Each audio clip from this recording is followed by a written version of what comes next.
Minnie's Cookie Kitchen by Vanessa.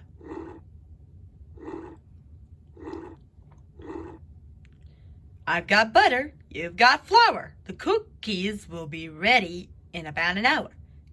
Can you find the clock?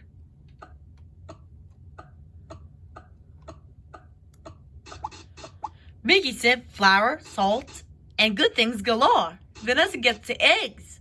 Oops, good things, there are more.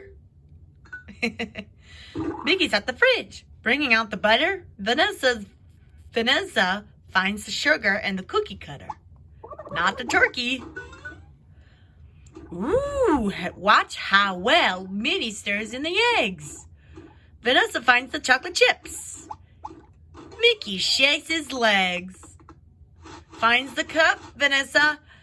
You know what to do. We're measuring chocolate chips. Cups, we need 2. Now open the oven, Vanessa. Careful, it's hot. You've got to use an oven mitt, like it or not.